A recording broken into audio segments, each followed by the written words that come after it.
Several years in the future, the Earth faces a devastating nuclear apocalypse. A blast of radiation kills most humans and animals and wipes out all kinds of life from the Earth's surface. The survivors fly to the space stations orbiting the Earth that were then made for the purpose of space exploration. Currently, it is 97 years after the apocalypse. The space stations have joined hands to become one big civilization called the Ark. The living situation on Ark is not ideal because of the population growth and limited resources. The people believe that after 100 years, humans can return home to the ground. Although there are only 3 years left for the big day, the limited resources threaten the life of the citizens of the Ark. Hence, the Chancellor and the Board of Governors have to follow strict rules to decrease the population immediately. Because of this, any crime on the Ark is punishable by death, except if someone under 18 is found guilty, they are locked up in a box-like prison. One of such prisoners is Clark Griffin. She is the daughter of the Chief Medical Officer, Abby, and the Chief Engineer of the Ark, Jake. Since both her parents are on the Board of Governors, she is expected to have privileges, but like any other criminal, she is currently locked up.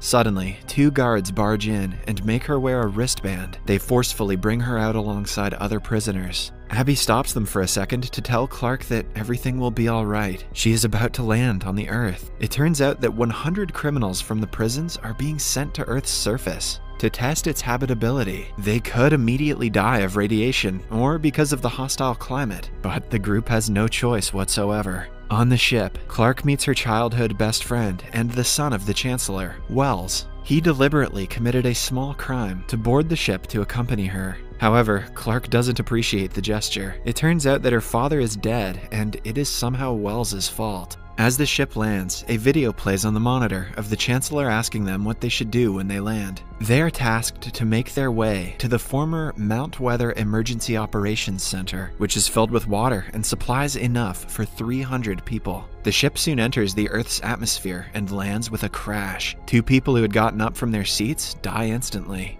Finn, the guy who urged them to get up, is still safe. Then, we are introduced to the siblings, Bellamy and Octavia. Octavia was hidden under a table by her mother for the first 16 years of her life because no one is allowed to have a second child on the Ark. Bellamy and Octavia were separated when she was caught, and their mother was floated into space. The brother and sister reunite after months. Bellamy instantly declares herself the leader and opens the door to the ship. As the group stands back in anticipation, they are welcomed by a greenery and land filled with vegetation. They run outside to their home for the first time in their lives. As the group celebrates, Clark brings out a map and sees that they have been dropped some miles away from Mount Weather. Finn follows her, interested in what she is doing. Back on the Ark, one of the members of the council named Kane briefs everyone on the condition of the 100. Because of the crash, they have lost all communication with the prisoners and will no longer be able to monitor their location. But because of the wristband, their vital signs are still measurable. They see that 2 people died while landing, but the plausible explanation could not be a blast of radiation and just an accident.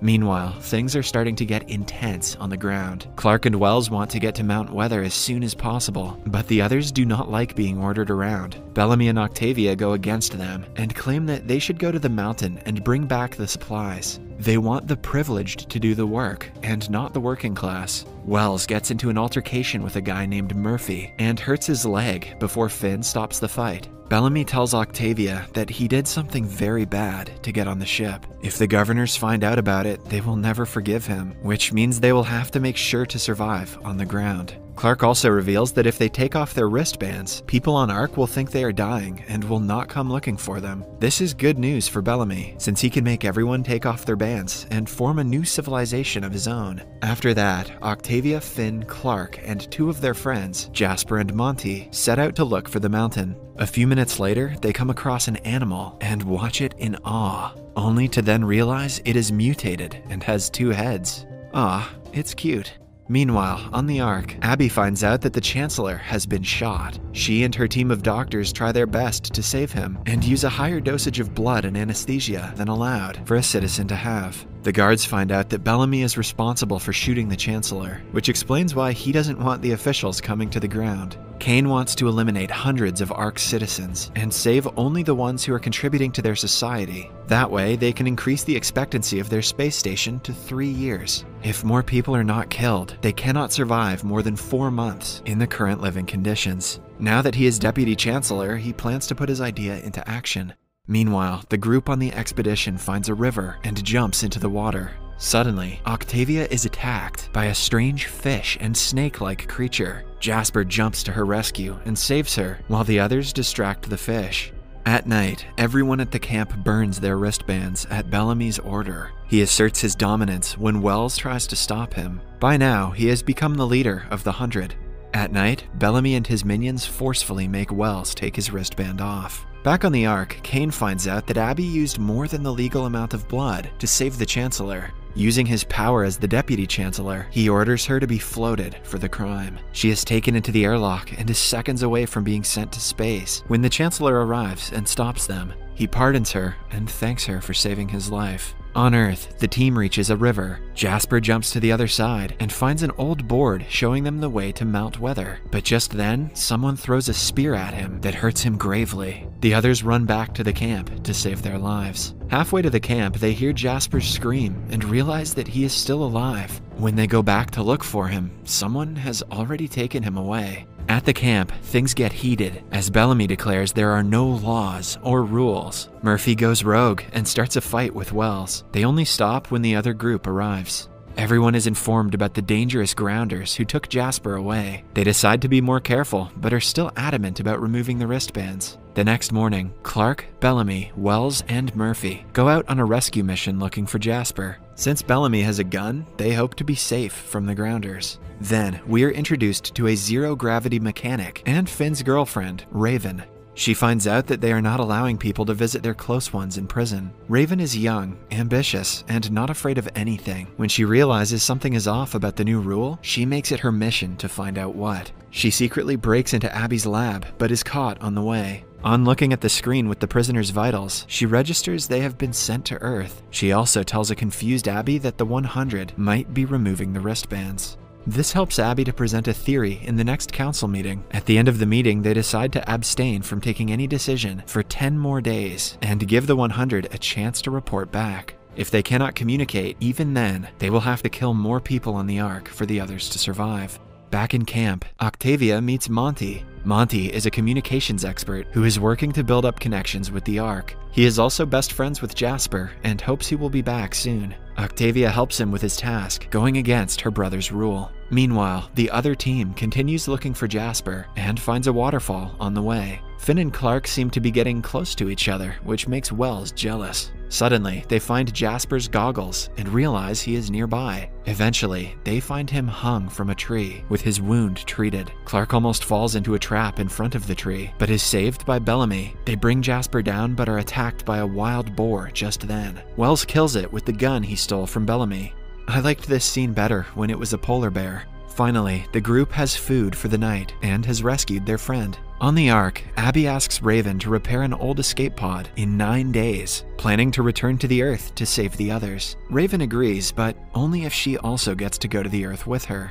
At night, the 100 slaughter the animal and roast it for food. Bellamy makes people take their bands off to get a bite. Finn gets food for both himself and Clark without getting theirs off because Bellamy's minions are scared of him. The two then enjoy dinner together. The scene cuts to a flashback. Clark's father Jake, the Chancellor, and Wells are watching a century-old football match. Jake gets up to leave to check a system maintenance report. When he returns later, he tells Abby that the Ark's system is failing, and they have not more than a year of life support left. Jake wants to tell the people what is happening to ensure that everyone knows about their future, but Abby is strictly against the idea since it will cause panic. As they chat, Clark overhears their conversation. Later, she is with Wells, who notices she is tense about something. Clark tells him that her father is planning to go against the council's order and tell the people about the short time they have left. Wells promises to not tell anyone, because if they found out, Jake will be considered a criminal and will be floated. Later that day, Clark approaches Jake and tells him that she can help him with his mission. However, right then, the guards barge in and arrest both of them. Since Jake is an adult, he is floated immediately, while Clark is imprisoned for being his accomplice. She assumes that her best friend told his father about the secret that got her father killed. On the ground, Jasper is back, but in very critical condition. The grounders seem to have applied medicine to his wounds, but he will still die if not given proper medication. He moans and whines in pain, causing the others to ask him to die. Except, that is, for the group that rescued him, who tries their best to make him better. Clark meets a little girl named Charlotte, who has recurring nightmares about the Chancellor executing her parents. She was arrested for attacking a guard, which makes her hate the Chancellor even more. 3 days have passed since the group rescued Jasper, but his health is not getting any better. Most of the campers want to kill him, but Clark insists there is still hope. She studies the plant the grounders have used on Jasper, trying to find more of it. Wells, who has studied Earth's botany, finds out it is seaweed, probably found in a water body that is reddish in color. Finn knows a place like that and brings the others to it. On their way, they find a years-old automobile with only its door outside the ground. They plan to explore it later, prioritizing Jasper's health first. Eventually, they find the seaweed, but right after they secure it, they are faced with a large storm of poisonous fog. The trio runs away before getting inside the automobile to save their lives. Somewhere else, Bellamy and his minions have come out to hunt. He hears a noise from behind him and throws a spear, only to see Charlotte. He sympathizes with the little girl being sent with a bunch of prisoners and includes her in the hunt. Suddenly, they are also attacked by the poisonous clouds. Bellamy brings the little girl to a cave and saves them both, but he hears one of his teammates, Adam, screaming outside. At the camp, everyone gets inside the ship to protect themselves from the clouds. Finn finds a bottle of alcohol in the place they are stuck. As they talk, the conversation about Clark's father is brought up. She blames Wells for betraying her and causing her father's death. Wells apologizes for the 100th time, but it is not enough. Bellamy also shows his good side by waking up a scared Charlotte. He makes her understand that she must kill her inner demons to not be afraid anymore. The next morning, the cloud passes and everyone comes out. Finn has discovered that Wells is hiding something about Jake's death because he doesn't talk about it at all. He asks Clark to make sure if Wells was the one who reported her father that resulted in his death.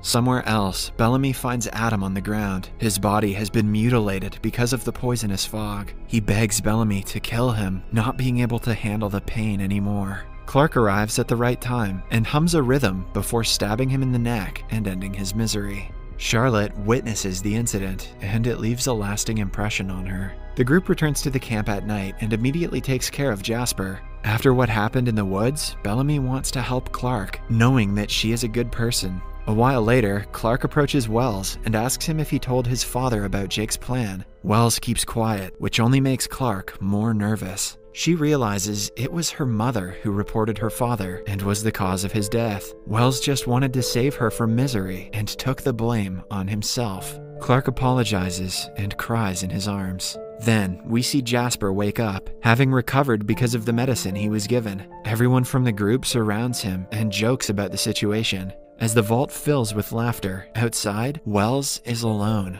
Charlotte approaches him and asks if she can stay by him for the night. Suddenly, she stabs him in the neck and hums a rhythm like Clark did earlier. She wants to kill him because his father floated her parents, and it is the only way she can get rid of her demons.